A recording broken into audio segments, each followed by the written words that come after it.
प्रदेश की राजनीति आज किसी शांत प्रशासनिक प्रक्रिया की तरह नहीं बल्कि एक ऐसे विस्फोटक मैदान की तरह दिखाई दे रही है जहां हर कदम फूंक फूंक कर रखा जा रहा है। सोशल मीडिया से लेकर सत्ता के गलियारों तक एक ही चर्चा है, योगी आदित्यनाथ को घेरने की कोशिश क्या अब पर्दे के पीछे नहीं रही है बल्कि ट्विटर और फेसबुक पर ट्रेंड कर रहा है। वो शब्द है योगी उपयोगी है। महज समर्थन या विरोध का नारा नहीं है ये शब्द, बल्कि यह उस खींचतान का संकेत है जो भारतीय जनता पार्टी के भीतर इस समय पूरी ताकत से चल रही है। सवाल अब यह नहीं है कि यूपी में क्या हो रहा है, सवाल यह है कि यह सब किस दिशा में ले जाया जा रहा है। आज उत्तर प्रदेश अपना यूपी दिवस मना रहा है और ठीक उसी दिन देश के गृह मंत्री अमित शाह लखनऊ में मौजूद हैं। यह संयोग नहीं माना जा रहा है। शाह का स्वागत योगी आदित्यनाथ, केशव प्रसाद मौर्य, ब्रजेश पाठक और पंकज चौधरी करते हैं। संगठन के तमाम बड़े चेहरे एक साथ मंच पर दिखाई देते हैं और बाहर से देखने पर यह सब कुछ सामान्य लगता है। मंच से तारीफ होती है, डबल इंजन सरकार की बातें होती हैं, विकास और कानून व्यवस्था का गुणगान किया जाता है।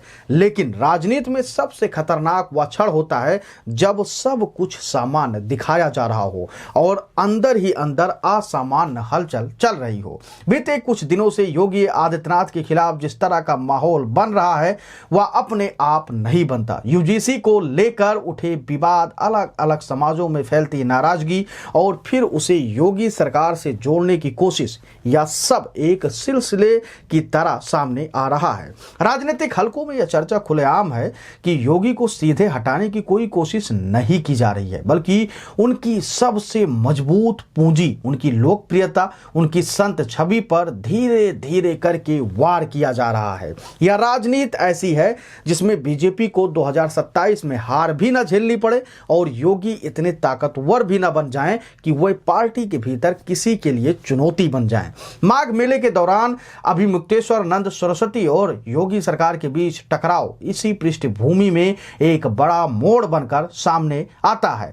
मुख्यमंत्री कानून व्यवस्था और सुरक्षा की बात करते हैं, प्रशासन खतरे की आशंका जताता है और संत अपने सम्मान व परंपरा की दुहाई देते हुए नजर आते हैं। मामला यहीं थमा नहीं, लेकिन शब्दों की तलखी ने इसे राजनीतिक अखाड़े में बदल दिया। योगी का रुख सख्त रहता है, वो झुकते नहीं दिखते और तभी इस विवाद में एक ऐसा मोड़ आता है जो पूरी राजनीति को हिला देता है।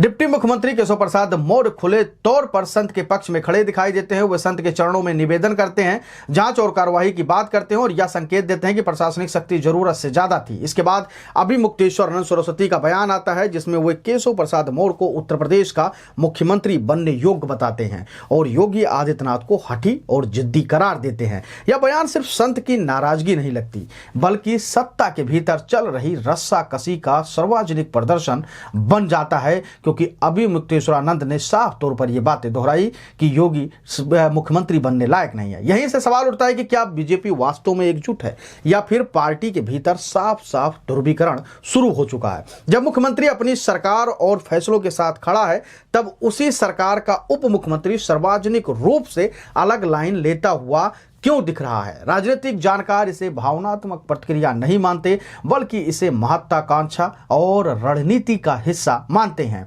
यह भी किसी से छुपा नहीं है कि केशव प्रसाद मौर्य लंबे समय से खुद को मुख्यमंत्री पद के दावेदार के रूप में देखते आए हैं। अमित शाह की लखनऊ मौजूदगी इस पूरी तस्वीर को और गहरा बना देती है। माना जा रहा है कि शाह सिर्फ यूपी दिवस के कार्यक्रम के लिए नहीं आए हैं। संगठन और सरकार के बीच संतुलन, मंत्रिमंडल में संभावित फेरबदल और यूजीसी जैसे मुद्दों पर मंथन, इन सब पर चर्चा चल रही है। मंच से योगी की तारीफ होना और अंदर खाने उनके इर्द गिर्द उनको घेरने की, कसने की कोशिश भारतीय राजनीति में यह कोई नई बात नहीं है। शिवराज सिंह चौहान याद करिए, वसुंधरा राजे को याद करिए, ऐसे उदाहरण आपके सामने हैं जहां मंच से सम्मान और सत्ता से दूरी एक साथ चलती रही और बाद में हटा दिया गया। इस पूरे घटनाक्रम में आरएसएस की भूमिका सबसे अहम बनी हुई है।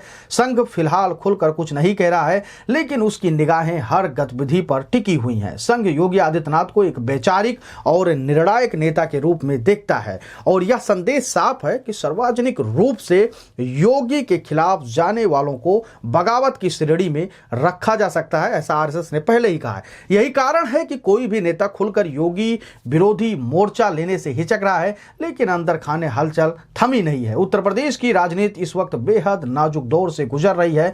योगी आदित्यनाथ हाथ झुकते हुए नहीं दिख रहे हैं, विरोध करने वाले पीछे हटते नहीं दिख रहे हैं और दिल्ली संतुलन साधने में जुटी हुई है। यह टकराव अभी सतह पर पूरी तरह नहीं आया है, लेकिन संकेत साफ है कि आने वाले समय में यह और भी तेज होगा। फिलहाल सब कुछ नियंत्रण में दिखाया जा रहा है, लेकिन राजनीति में सबसे खतरनाक वही दौर होता है जब विस्फोट से पहले सन्नाटा छा जाता है। उत्तर प्रदेश आज उसी सन्नाटे में खड़ा है और हर किसी को पता है कि यह सन्नाटा ज्यादा देर तक टिकने वाला नहीं है।